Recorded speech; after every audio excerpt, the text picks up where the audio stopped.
Hi every one, welcome back. അപ്പോൾ ഞങ്ങൾ 2018 നമ്മുടെ ബാംഗ്ലൂർ നന്ദി ഹിൽസിൽ പോയൊരു വീഡിയോ ആണിത്. അപ്പോൾ എൻ്റെ അനിയനും ഇവിടെ ബാംഗ്ലൂർ ഞങ്ങളുടെ വീട്ടിൽ വന്നിട്ടുണ്ടായിരുന്നു.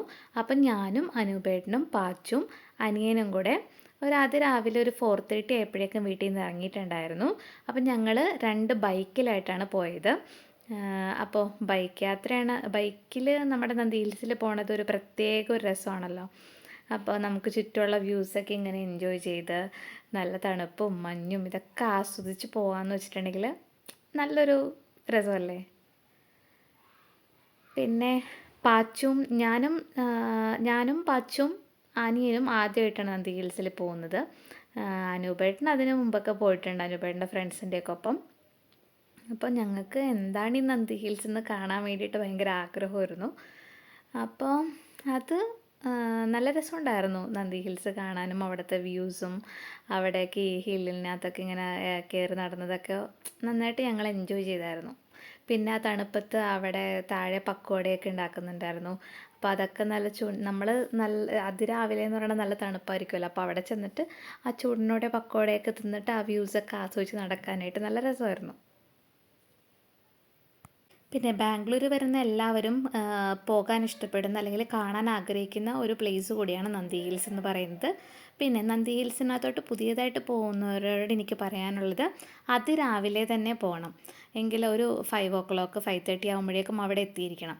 അപ്പോഴാണ് നമുക്ക് ആ ഒരു സൂര്യൻ ഇങ്ങനെ ഉദിച്ചു വരുന്ന ആ ഒരു വ്യൂ നമുക്ക് കാണാൻ പറ്റുന്നത്. നമ്മുടെ വളരെ തൊട്ടടുത്തായിട്ട് നമുക്ക് കാണാൻ പറ്റും. പിന്നെ അനിയനും അതുപോലെ തന്നെ ഒത്തിരി എൻജോയ് ചെയ്തിട്ടുണ്ടായിരുന്നു ഇതെന്ന് പറയുന്നത്. പിന്നെ ഞങ്ങളെല്ലാവരും അവിടെ കുറേ ഫോട്ടോസും ഒക്കെ എടുത്തു, നന്നായിട്ട് എൻജോയ് ചെയ്തായിരുന്നു.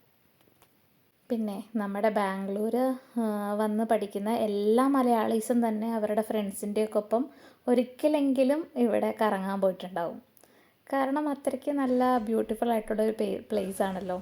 നമ്മുടെ എല്ലാവർക്കും ഫ്രണ്ട്സിൻ്റെ ഒപ്പം അല്ലെങ്കിൽ ഫാമിലിയുടെയൊക്കെ ഒപ്പം പോയിട്ട് വർത്താനമൊക്കെ പറഞ്ഞ് എൻജോയ് ചെയ്ത് ആ ഹിൽസിലൊക്കെ കയറി ഇങ്ങനെ നമ്മുടെ നല്ല സണ്ണിൻ്റെയൊക്കെ നല്ല വ്യൂസൊക്കെ കണ്ട് ആസ്വദിച്ച് നടക്കാൻ പറ്റുന്ന ഒരു ഏരിയ ആണല്ലോ. പിന്നെ തണുപ്പും കൂടിയും ആകുമ്പോൾ പറയുകയും വേണ്ട. നിങ്ങളെല്ലാവരും ഇവിടെയൊക്കെ പോയി എൻജോയ് ചെയ്തിട്ടുണ്ടെന്ന് ഞാൻ വിചാരിക്കുന്നു. പിന്നെ ഇത് കണ്ടില്ലേ, അവിടെ ചെന്നപ്പോൾ എൻ്റെ അനിയനും ഞാനൊക്കെ ചെറിയ കുട്ടിയായി മാറിയെന്ന് തന്നെ പറയാം. പാച്ചുവിന് ഇത് വേണമെന്ന് പറഞ്ഞിട്ട് വാങ്ങിയിട്ട് പിന്നെ ഞങ്ങളായിരുന്നു ബബിൾസ് ഉണ്ടാക്കി ഇങ്ങനെ ഊതി കളിച്ചുകൊണ്ടിരുന്നത്. പിന്നെ അങ്ങനെ വളരെ രസകരമായിട്ടുള്ളൊരു യാത്രയായിരുന്നു അതൊന്ന്. പിന്നെ പാച്ചു നന്നായിട്ട് എൻജോയ് ചെയ്യുന്നുണ്ടായിരുന്നു. പാച്ചു ഒന്ന് ചെറിയ കുട്ടിയായിരുന്നല്ലോ. ആ സമയത്ത് ഞങ്ങൾ ആ വീഡിയോസൊക്കെ എടുത്തു വെച്ചിട്ടുണ്ടായിരുന്നു. പിന്നെ യൂട്യൂബ് ചാനൽ തുടങ്ങിയപ്പോൾ ഒന്നും ഇട്ടിട്ടുണ്ടായിരുന്നില്ല. ഇപ്പോഴാണ് അതിനുള്ളൊരു സമയമായത്. Thanks for watching.